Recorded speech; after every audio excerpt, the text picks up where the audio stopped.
Corona virus disease 2019 তথা COVID-19 একটি ভয়াল খরালগ্রাসী মৃত্যুরূপী বিভীষিকা। এটি মহামারী বা অতিমারী অর্থাৎ প্যান্ডেমিক। কোভিড-19 নিয়ে এসেছে একদিকে মানব মৃত্যু, আরেকদিকে অর্থনৈতিক মৃত্যু তথা সমগ্র মানবজাতির অস্তিত্বের বিপন্নতা আজ সবাইকে ভাবিয়ে তুলেছে। কোভিড-19 বিশ্বের অর্থনীতিকে আজ তা তছনছ করে দিচ্ছে। আমরা এখনই তা প্রত্যক্ষ করছি, প্রতিদিন, প্রতি মুহূর্ত। একদিকে মৃত্যুর মিছিল, আরেকদিকে গৃহবন্দিত্ব, বেকারত্ব, ক্ষুধা, অর্থনৈতিক হাহাকার। এ তো শুধু চিকিৎসাগত মারি নয়, অর্থাৎ মেডিকেল প্যান্ডেমিক্স নয়, এ হলো ইকোনমিক প্যান্ডেমিক্সও। মানবজাতির অস্তিত্বের সংকটের প্রশ্ন। আমাদের বুঝতে হবে এ রোগের ভয়াবহতার দিকটি, তেমনি বুঝতে হবে এ রোগের অর্থনৈতিক বিপর্যস্ততার দিকটিও। একে কিছুতেই হেলাফেলা করা যাবে না।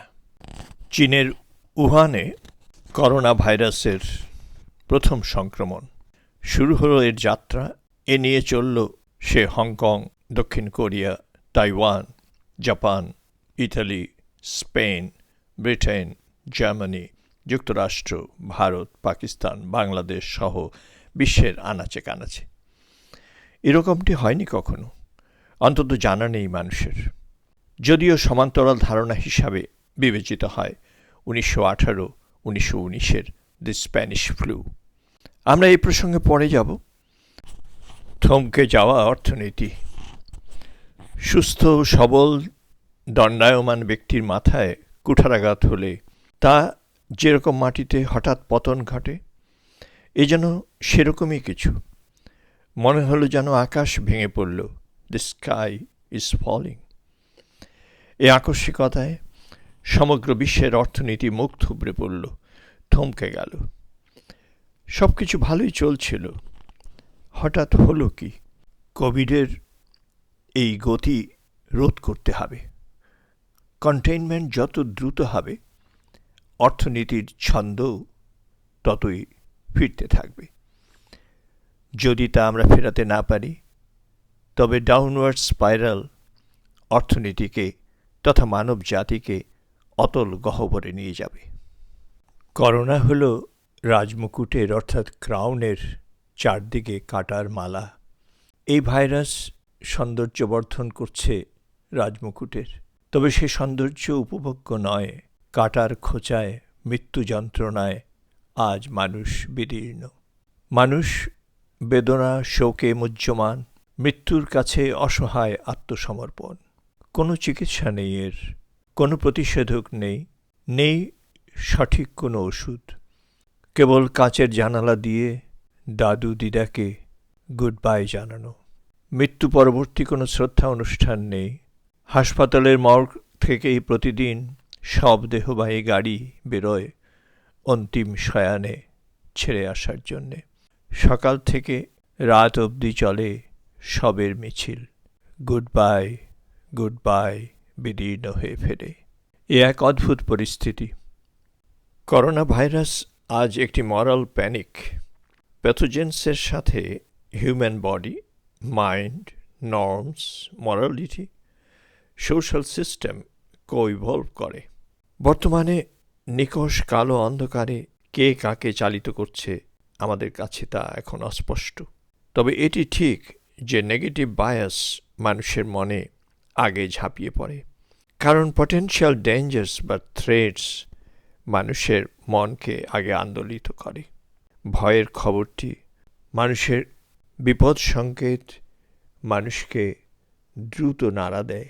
তাই প্যান্ডেমিক্সের চাইতে প্যানিক্স স্প্রেড করে তাড়াতাড়ি। কাজেই প্যানিক না হয়ে, ভয় না পেয়ে, বরং প্রতিরোধের জন্যে সত্যিকারভাবে নিজেদেরকে প্রস্তুত করাটাই হলো মানব জাতির জন্যে কাম্য। কাজেই প্যানিক নয়, প্রিপেয়ার্ডনেস অর্থাৎ প্রস্তুতি অত্যাবশ্যক। তবে এটাও সত্য যে বিপদ সম্পর্কে আন্ডার ইন্টারপ্রিটেশনের চাইতে ওভার ইন্টারপ্রিটেশন বরং ভালো।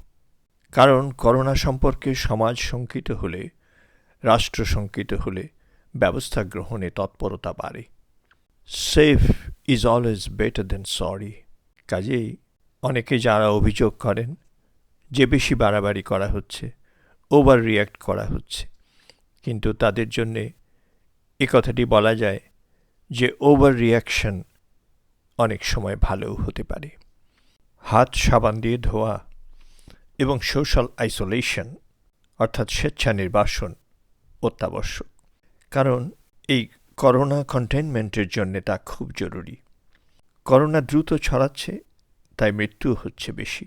স্বল্প সময়ে রোগীর সংখ্যা বেশি হলে চিকিৎসা সুবিধা দেওয়ার সুযোগ কমে যায়, মৃত্যুও বাড়তে থাকে। সেই জন্যই কার্ভ ফ্ল্যাটেন করতে বলা হচ্ছে, যে যত দ্রুত কার্ভ ফ্ল্যাটেন করা যাবে, অর্থাৎ রোগীর সংখ্যা যত দ্রুত কমানো যাবে এবং সময় যত বাড়ানো যাবে, ততই দেখা যাবে যে রোগ ছড়ানোর হারটি কমে আসছে।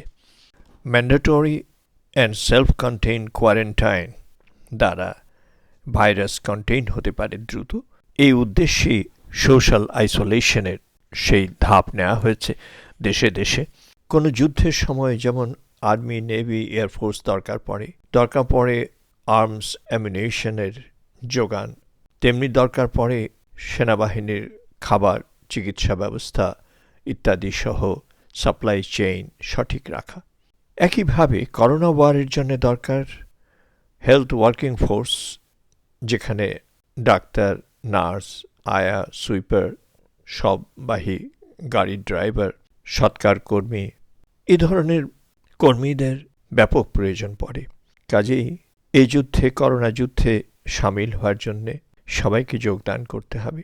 সংক্ষিপ্ত ট্রেনিং গ্রহণ করে দ্রুত প্রস্তুত হতে হবে যুদ্ধের জন্যে।